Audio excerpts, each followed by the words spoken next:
నమస్తే, నా పేరు తేజస్విని. బీసీఎన్ న్యూస్ కి స్వాగతం. ముందుగా ముఖ్యాంశాలు. ప్రతి ఎకరాకు నీరందించడమే లక్ష్యమని స్పష్టం చేసిన సీఎం చంద్రబాబు. సాగునీటి సంఘాలు చేపట్టే పనులకు జీఎస్టీ ఉండదని కీలక హామీ. వైసీపీది కల్తీ మనస్తత్వమన్న బీజేపీ రాష్ట్ర అధ్యక్షుడు మాధవ్. తప్పు చేసి తమకు తామే క్లీన్ చిట్ ఇచ్చుకోవడం వారికే చెల్లుతుందని ఎద్దేవా. వాడపల్లి వెంకన్నాలయంలో ప్రత్యేక పూజలు, మంగళ వాయిద్యాల నడుమ శ్రీ స్వామి అమ్మవార్లకు మేల్కొలుపు సేవ, ఐశ్వర్యలక్ష్మి హోమం. సిక్కుల పట్ల రాహుల్ గాంధీకి ఎంత ద్వేషం ఉందో ఆ మాటల్లో కనిపించిందన్న ప్రధాని మోదీ. గరీబీ హఠావో కాంగ్రెస్ పార్టీకి ఒక నినాదం మాత్రమేనని వ్యాఖ్య. రాష్ట్రంలోని ప్రతి ఎకరాకు సాగునీరందించే బాధ్యతను నీటి వినియోగదారుల సంఘాలు తీసుకోవాలని ముఖ్యమంత్రి చంద్రబాబు పిలుపునిచ్చారు. సాగునీటి సంఘాలు చేపట్టే పనులకు జీఎస్టీ లేకుండా చూస్తామని, గత వైసీపీ ప్రభుత్వ హయాంలో చేసిన పనులకు సైతం బిల్లులు చెల్లించే బాధ్యత తమదేనని ఆయన కీలక హామీ ఇచ్చారు. అమరావతిలో నీటి వినియోగదారుల సంఘాల అధ్యక్షులు, ప్రతినిధులతో నిర్వహించిన ముఖాముఖి సమావేశంలో సీఎం మాట్లాడారు.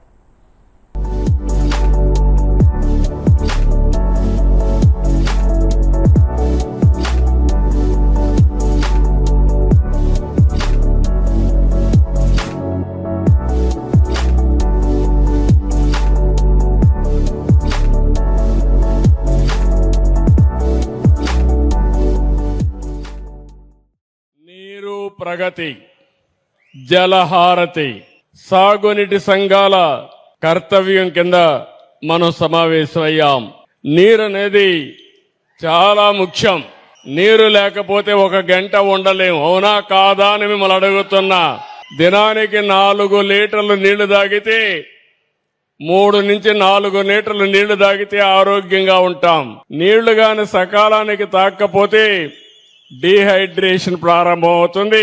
దానివల్ల అనేక ఇబ్బందులు, అనారోగ్య సమస్యలు కూడా వస్తాయి.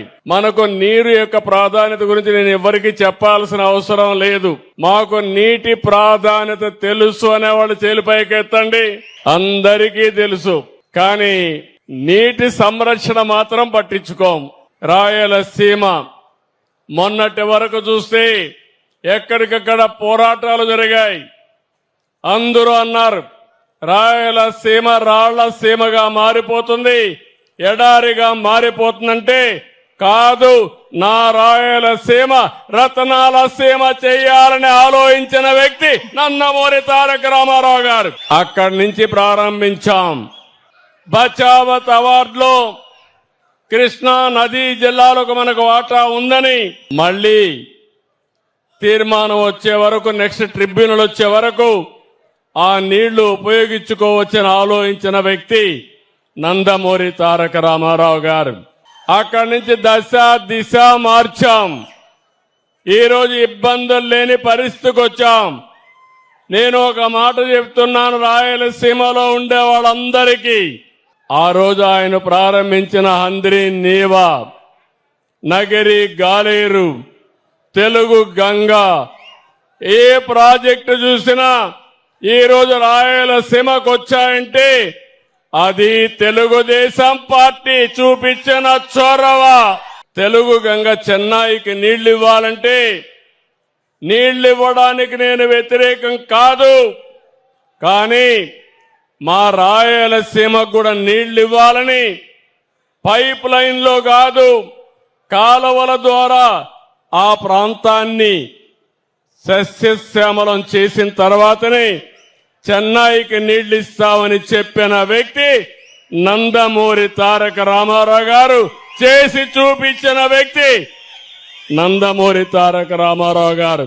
నేను మిమ్మల్ని అందరినీ చూస్తే చాలా సంతోషంగా ఉంది. దానికి కారణం నీటి విలువ తెలిసిన వ్యక్తిని. నేను చిన్నప్పుడు నీళ్లు చూశాను, తర్వాత నీటి కోసం యుద్ధాలు చూశాను. ప్రాంతాల వారిగా, జిల్లాల వారిగా, రాష్ట్రాల మధ్య, దేశాల మధ్య నీటి కోసం విభేదాలు, నీటి కోసం పొట్లాట్లు జరిగే పరిస్థితి వచ్చాయి. నీటి సమస్య శాశ్వతంగా పరిష్కారం కావాలని అనేక కార్యక్రమాలు చేశాను. నీరు మీరు అని పెట్టాను, నీరు చెట్టని పెట్టాను. భూగర్భ జలాలు పెంచడానికి, భూమిని జలాశయంగా చేయడానికి ఆ రోజు ఇంకుడు గుంతలు కూడా దవ్వాం. ఇలాంటి కార్యక్రమాలు చేసి ఈ రోజు నేను గర్వంగా చెప్పగలుగుతున్నాను, సంవత్సరం మన రాష్ట్రంలో పై నుంచి వచ్చే నీళ్లు, వర్షపు నీళ్లు భూగర్భ జలాలుగా 5,400 టీఎంసీ నీళ్లు, వర్షపు నీరు మనకు అందుబాటులో ఉంది. ఇంకో పక్క 7,200 టీఎంసీ నీళ్లు పైనుంచి మనకు వస్తాయి. గోదావరి గాని, కృష్ణా గాని, వంశధార గాని 40 జీవనదులున్నాయి. ఈ జీవనదులన్నీ గాని మనం ఉపయోగించుకుంటే ఈ రాష్ట్రానికి కరువు అనే మాటే లేదు. నేను ఇక్కడుండే సాగునీటి సంఘాలందరినీ కోరుతున్నా, నేను చెప్పిన విషయాలు మీరు అర్థం చేసుకుని మేమిచ్చిన కార్యాచరణ ప్రణాళిక మీరు అమలు చేస్తే ప్రతి ఎకరాకు నీళ్లు ఇచ్చే బాధ్యత మనదే. ఏదైతే వర్షపు నీరుని భూగర్భ జలాలుగా మార్చుకోవాలి, పరిగెత్తే నీటిని నడిపించాలి, నడిచే నీటిని నిలబెట్టాలి, నిలిచిన నీటిని భూగర్భ జలాలుగా మార్చి భూమిని జలాశయంగా చేస్తామని ఒకసారి చప్పట్లు కొట్టి అందరూ హర్షాన్ని, ఆమోదాన్ని తెలియజేయండి. రాష్ట్రంలో అన్యమతస్థుల ప్రాబల్యం పెంచే కుట్రలో భాగంగానే తిరుమల లడ్డూని కల్తీ నెయ్యితో తయారు చేయడం జరిగిందని బీజేపీ రాష్ట్ర అధ్యక్షుడు మాధవ్ ఆగ్రహం వ్యక్తం చేశారు. వైసీపీది కల్తీ మనస్తత్వమని, వారి పాలన అంతా కల్తీనేనని అన్నారు. హిందూ దేవాలయ వ్యవస్థ అంటే వైసీపీ వారికి లెక్క లేదని, దాని పర్యవసానమే వారి హయాంలో ఆలయాలపై జరిగిన దాడులు, తిరుమలలో లడ్డూ కల్తీ అని పేర్కొన్నారు. తప్పు చేసి తమకు తామే క్లీన్ చిట్ ఇచ్చుకోవడం వైసీపీ వారికే చెల్లుతుందని ఎద్దేవా చేశారు.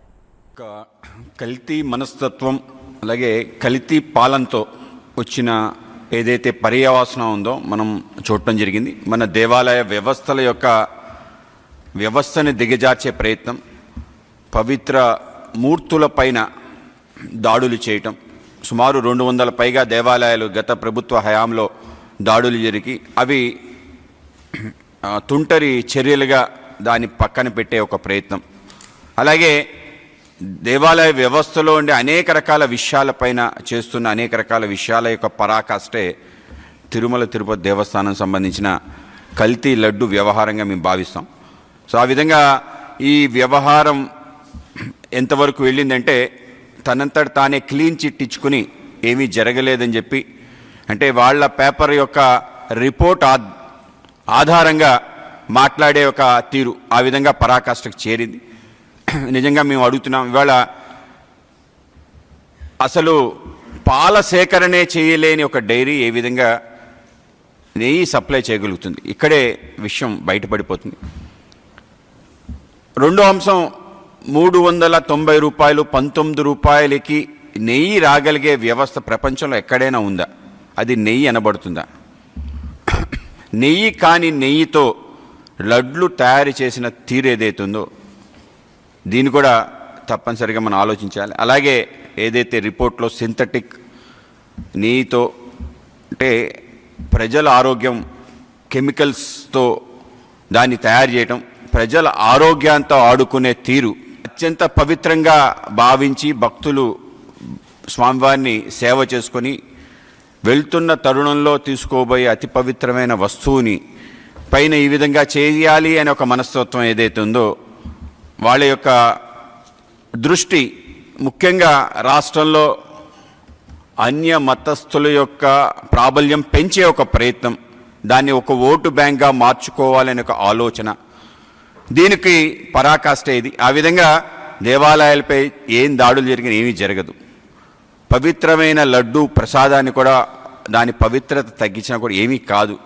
ఆగమాలు అలాగే మిగతా అన్ని వ్యవస్థలు, సేవలు, వీటన్నిటిలో భగ్నం కలిగించే విధంగా నిబంధనలన్నీ కూడా తిలోదాఖలాలు ఇచ్చి ముందుకెళ్తున్న తీరు, అలాగే రివర్స్ టెండరింగ్ చేయటం జరిగింది.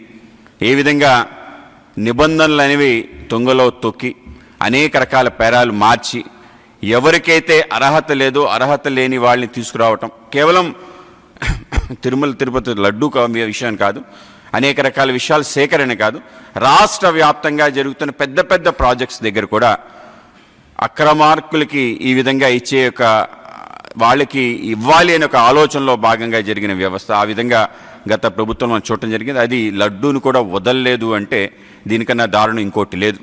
ఆ విధంగా ఉన్న వ్యవస్థ అయితే ఇవాళ నిన్న ఆయన బేషరతుగా క్షమాపణలు చెప్పాలని చెప్పాడు. నిజంగా మేము అడుగుతున్నాం, ఎందుకు ఎవరు క్షమాపణలు చెప్పాలి? ఇవాళ ఏవైతే ల్యాబ్ రిపోర్ట్స్ని పక్కన పెట్టి మీ పేపర్ ఇచ్చిన అబద్ధాలపైన క్షమాపణలు చెప్పాలా అని చెప్పి అడుగుతున్నాం.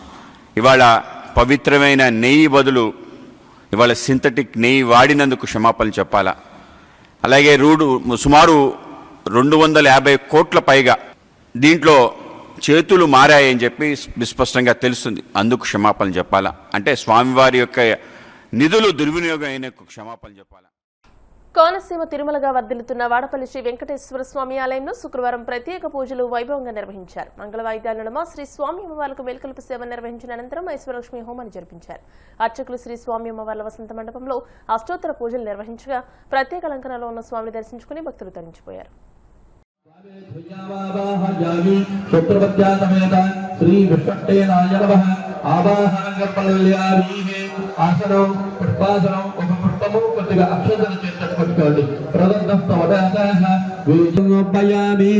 అలా 2 అక్షంతలు పుష్పం వేయండి. నవరసింహాసనార్థం పుష్పం నోపయామి. పాదయో పాఠ్యం నొప్పయామి. కొద్దిగా నిలిచి ఉంచండి. తామలపాకు వస్తుందంటే కొద్దిగా నిలిచి ఉంచండి. అలాగా ఆమె అత్తయో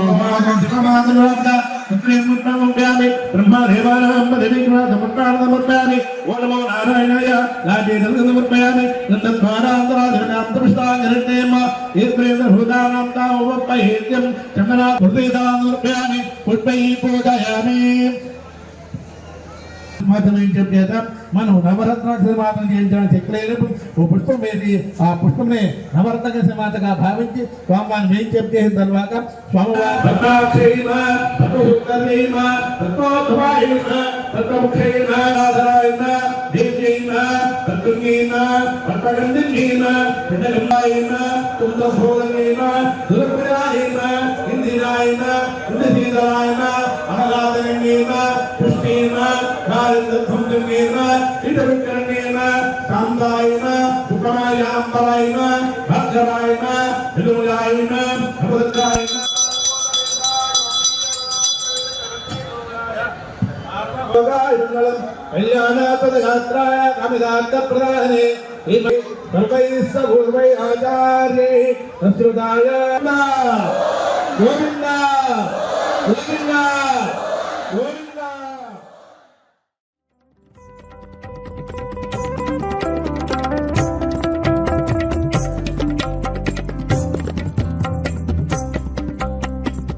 ఇప్పుడు కాసేపు ప్రకటనలు.